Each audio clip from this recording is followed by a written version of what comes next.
ایک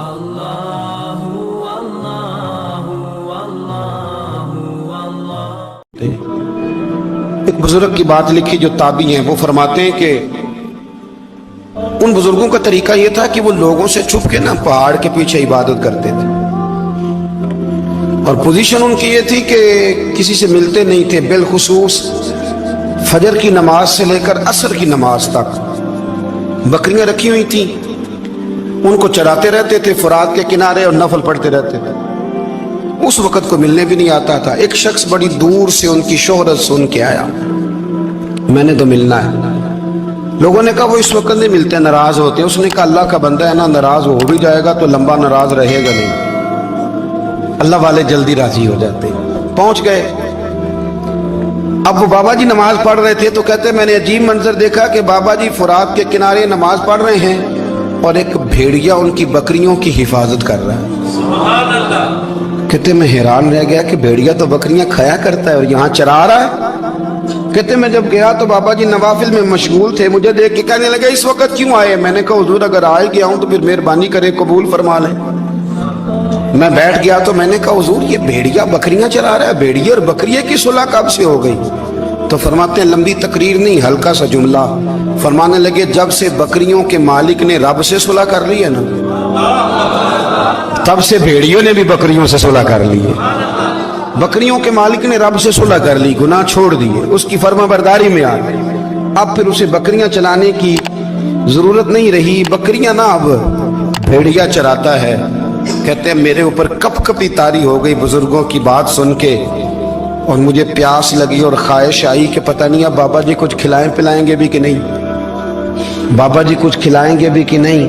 کہتے میرے دل میں خیال تھا تو بزرگوں نے نا ایک لکڑی کا پیالہ، ان کے پاس وہ غار میں بیٹھے تھے تو ایک چھوٹا سا پتھر تھا، اس کی ڈھلان بنی ہوئی، بابا جی نے اس کے نیچے لکڑی کا پیالہ رکھا، وہ رکھا ہی تھا تو وہ دودھ سے بھر گیا۔ کہتے انہوں نے مجھے دیا تو ٹھنڈا اور میٹھا دودھ، میری طبیعت خوش ہو گئی۔ بابا جی نے دوبارہ وہی پیالہ اسی جگہ رکھا تو شہد سے بھر گیا۔ 1000 سال پہلے داتا صاحب لکھ رہے ہیں، کہتے مجھے دیا۔ میں نے فوراً کہا، میں نے کہا حضور یہ دودھ تو گائیں بھینس دیتی ہے، پہاڑوں سے تو نہیں نکلا کرتا، اور شہد تو شہد کی مکھیاں دیتی ہیں، پتھروں سے تو نہیں نکلتا، یہ آپ کہاں سے نکال رہے ہیں؟ تو کہتے ہیں وہ قرآن مجید پڑھنے لگے۔ وَإِذِ اسْتَسْقَى مُوسَىٰ لِقَوْمِهِ، جب موسیٰ کی قوم نے ان سے پانی مانگا، فرمانے لگے موسیٰ کی نافرمان قوم پانی مانگے، حضرت موسیٰ پتھر پہ ڈنڈا مارے تو اللہ وہاں سے 12 چشمے جاری کر دے۔ جو رب حضرت موسیٰ کی نافرمان قوم کے لیے پتھر اور پہاڑوں سے چشمے نکال دیتا ہے نا، وہ محمد عربی کے غلاموں کے لیے پتھر اور پہاڑوں سے دودھ اور شہد بھی نکال دیا کرتا ہے۔ وہ بزرگ کہنے لگے بس بات یہ ہے کہ آج بھی ہو اگر ابراہیم کا ایمان پیدا تو آگ کر سکتی ہے انداز گلستاں پیدا۔ کہنے لگا حضور پھر میرے لیے بھی دعا کریں۔ آپ فرمانے لگے پھر دعا نہ کرا تو مدینے والے کی غلامی شروع کر، تو نبی کریم کی غلامی شروع کر، تو رسول پاک کی غلامی شروع کر۔ ایک بات علم، پھر فرمایا اللہ رسول سے محبت، پھر فرمایا حضور کی غلامی۔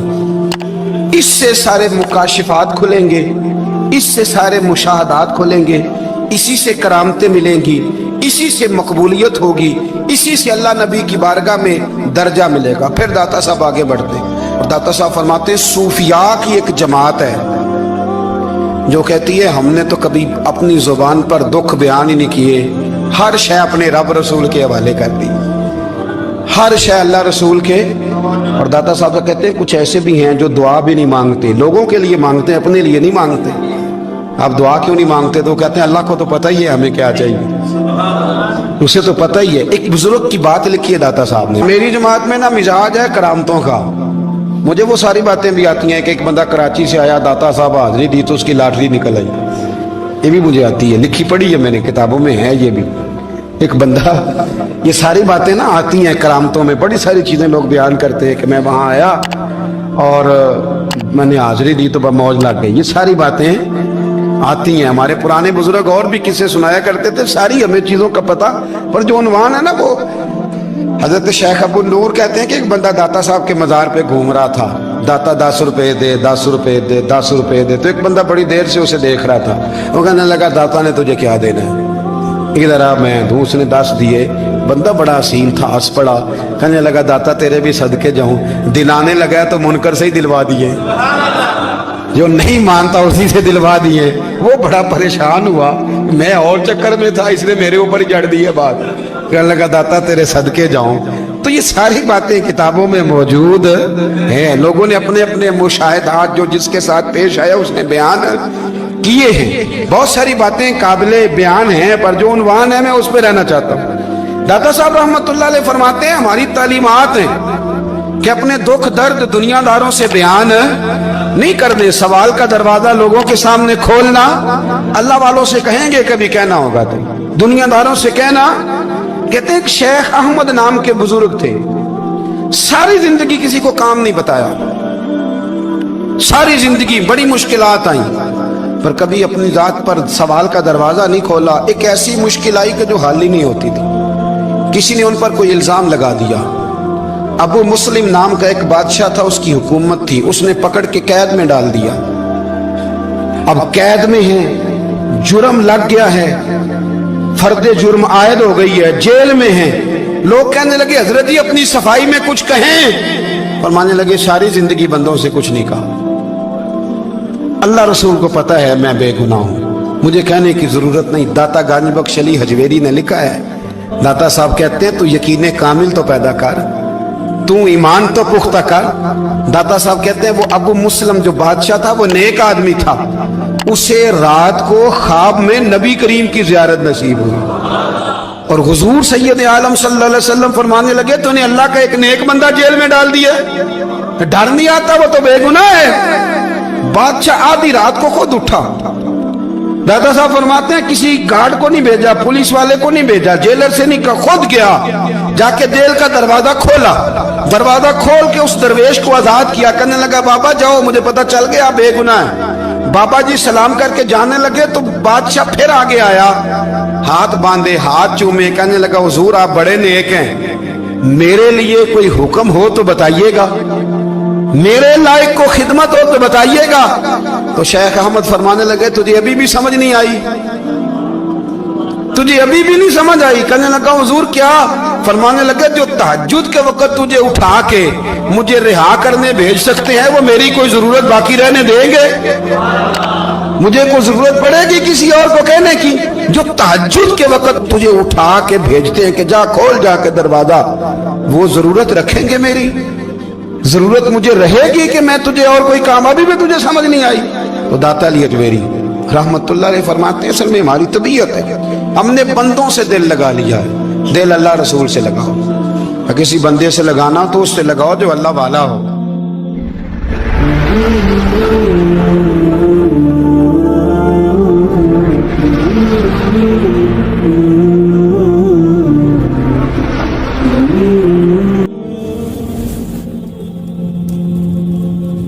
یہ والا رنگ تیرے اندر کوئی نہیں۔ ابو سفیان آئے ان دنوں جن دنوں حالات بڑے کٹھن تھے، اختلاف شدت کا تھا۔ ابو سفیان آئے حضور کی بارگاہ میں، آئے کس لیے؟ مکے میں قحط پڑ گیا ہے، بارش نہیں ہوتی، ادھر اس سمامہ بن اسال یمامہ قبیلے کے سربراہ کلمہ پڑھ کے مسلمان ہو گئے، ساری گندم اس قبیلے سے آتی تھی۔ سمامہ کہنے لگا تم میرے مصطفیٰ کو نہیں مانتے، کوئی گندم نہیں، بھاگ جاؤ۔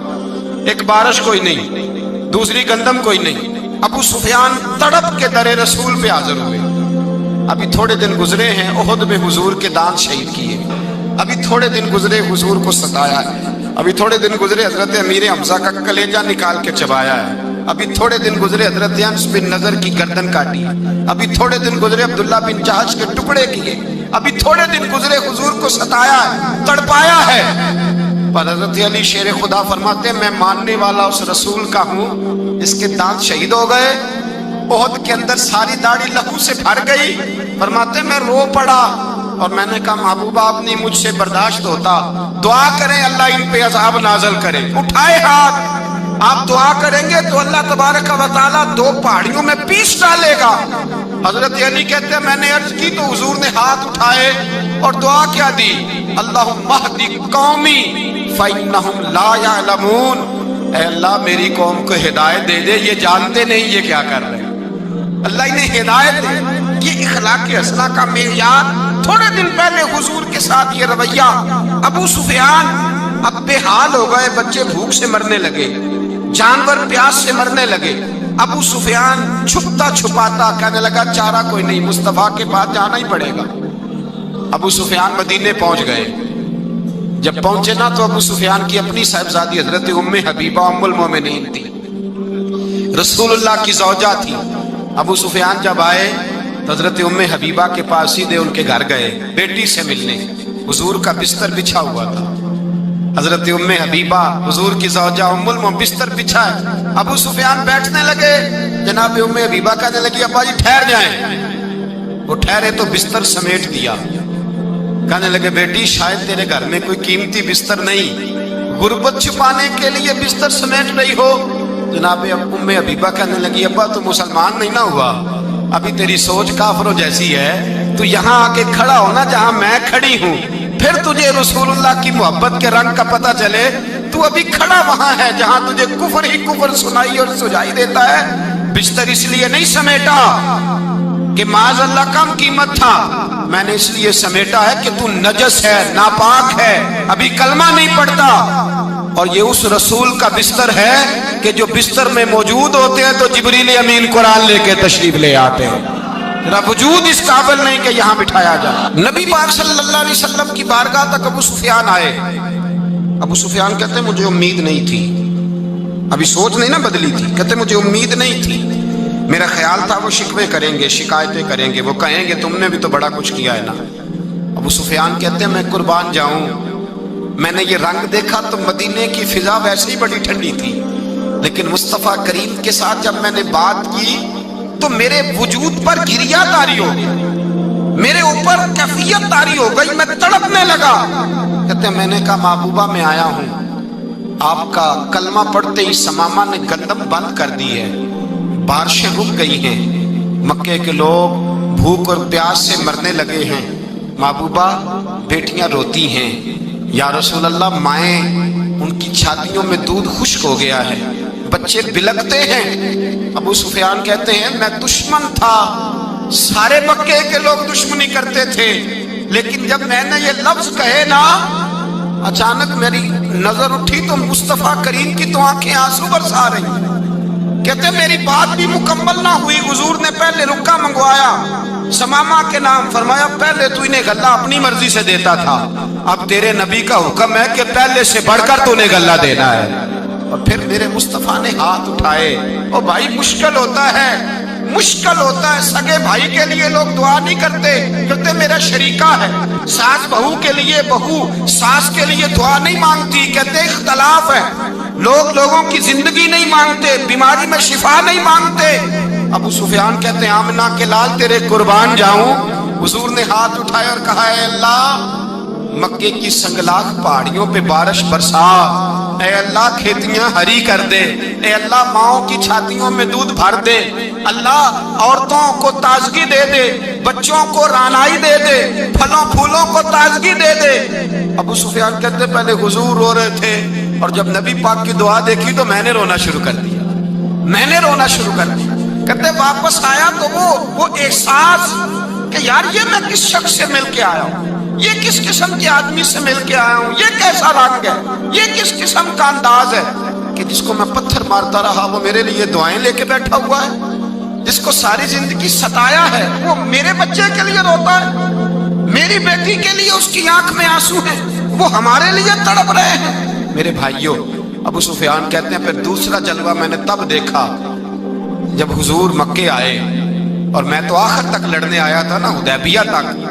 کہتے ہیں جب رسول پاک مکے آئے اور حضور نے اعلان معافی کیا تو بنتا تو یہ تھا کہ مجھے سزا ملتی، لیکن میرے مصطفیٰ کریم نے فرمایا جو ابو سفیان کے گھر میں چلا جائے گا میں اسے معاف کر دوں گا۔ کہتے ہیں میں نے کہا یہ میرے لیے کس قسم کی سزا تجویز کی ہے کہ میں عمر بھر دشمنی کرتا رہا اور یہاں رنگ عجیب ہے. حضور نے میرے لیے ہی اعزاز لکھ دیا. فرمایا جو ابو سفیان کی حویلی میں داخل ہو گیا میں نے معاف کیا. ابو سفیان کہتے ہیں پتہ نہیں کتنے پردے تھے جو اٹھ گئے, پتہ نہیں کتنی منزلیں تھیں جو طے ہو گئی, پتہ نہیں کتنے جلوے تھے جن کا نظارہ ہو گیا. اور میں نے غور سے چہرہ دیکھا تو میری آنکھوں سے پٹی اتر گئی اور مجھے عبداللہ کے یتیم بیٹے کے پیچھے محمد الرسول اللہ کے جلوے نظر آنے شروع ہو گئے. اخلاقی قدریں جب موجود رہتی, یہاں تو لوگ مرے ہوئے شخص کو مارتے ہیں, یہاں تو سڑک پر کتنی کراوٹ ہے اور کتنا گر گیا ہے. اخلاق ان لوگوں کا ایکسیڈنٹ ہو گیا ہے, ٹرین کی پٹری سے اتر گئی ہے, چیخ و پکار ہے, آہیں ہیں, تڑپنا ہے, رونا ہے, سسکیاں ہیں. ماں کا بازو کٹا ہے پر وہ چیختی ہے ذرا میرے بیٹے کا پتہ کرو. باپ کی آنکھوں میں ریت پڑ گئی ہے پر وہ تڑپتا ہو میرا بیٹا تھا. چیخ و پکار ہو رہی ہے. پر ظلم ہے اس قوم کا کہ جو بچانے والے آئے ہیں وہ پہلے آتے ہی ان کی جیبیں ٹٹول رہے ہیں, ان کے بٹوے دیکھ رہے ہیں. گری ہوئی عورتوں کے یہ آپ اٹھا کر دیکھیے اخبارات, عورتوں کے گری ہوئی عورتوں کے کانوں سے بالیاں نوچی گئیں اور ان کے کان تک کٹ گئے. یہ اس قوم کا حال ہے. اقبال کہتے ہیں جنہیں آتا نہیں دنیا میں کوئی فن تم ہو اور بیچ کھاتے ہیں جو بزرگوں کا کفن تم ہو. تم وہ لوگ ہو جو کفنوں پہ سودے کرتے ہو, جو قبروں پہ سودے کرتے ہو. لوگ تجارتیں کرتے ہیں, اخلاقی پستی کا یہ عالم کہ لوگ قبروں پہ سجدے کرتے ہیں, بیٹے بیچ کے دہیز خریدتے ہیں. غریب کی بیٹی روز تڑپتی ہے, روتی ہے, روز سسکیاں لیتی ہے کہ کہاں سے وہ دروازہ کھلے گا جب میں بھی جب سہاگن ہوں گی, جب میرا باپ بھی عزت کے ساتھ مجھے رخصت کرے گا. اور غریب آدمی بیٹی کی شادی کے بعد اتنا دکھی رہتا ہے, وہ بھی کم ہی لوگ جانتے ہیں, وہ بھی وہی لوگ جانتے ہیں جو اس منظر سے گزرتے ہیں. ہمارا اخلاقی معاملہ اس قدر زیادہ تباہی کا شکار ہے. میرے مصطفیٰ کریم سید عالم نور مجسم صلی اللہ علیہ وسلم جذبات کا خیال رکھتے, احساسات کا خیال رکھتے, تصورات کا. او بھائی اس سے بڑا اخلاق کا مظاہرہ کہاں سے لینے جاؤ گے؟ کہ آمنہ کے لال فرماتے ہیں میرا دل کرتا ہے نماز لمبی پڑھاؤں, نماز اللہ کی نماز, دل کرتا ہے لمبی نماز پڑھاؤں, میں لمبی لمبی سورتیں تلاوت کروں, میں کھل کے رب کریم کا قرآن پڑھوں, میں اللہ تبارک و تعالیٰ کے قرآن مجید کے ذائقوں میں کھو جاؤں. لیکن حضور فرماتے ہیں نماز میں کسی بچے کے رونے کی آواز آتی ہے, کسی بوڑھے کی ہائے کی آواز آتی ہے, کسی بیمار آدمی کی ہائے کی آواز آتی ہے. نبی پاک فرماتے ہیں میں اللہ کی نماز چھوٹی کر دیتا ہوں, اللہ کے بندوں کا خیال کرتا ہوں. میں رب کی نماز چھوٹی کر دیتا ہوں, رب کریم کے بندوں کا خیال کرتا ہوں. خدا کے بندے تو ہیں ہزاروں, بنوں میں پھرتے ہیں مارے مارے, میں اس کا بندہ بنوں گا جس کو خدا کے بندوں سے. میرے حبیب کریم سید عالم صلی اللہ علیہ وسلم نے فرمایا اللہ کریم نے بندے کو مخلوق کو پیدا کرنے سے پہلے جو تحریر سب سے پہلے لکھی تھی نا, اللہ نے اپنے پاس جو جملے سب سے پہلے لکھے تھے بندے بنانے سے بھی پہلے, وہ فکر یہ تھے کہ ان رحمتی سبقت اعلی غضبی. رب کریم نے لکھا تھا بے شک میری رحمت زیادہ ہے, میرا غضب زیادہ نہیں ہے. اس نے لکھا تھا کہ میری رحمت ہمیشہ میرے غضب پر غالب رہے گی.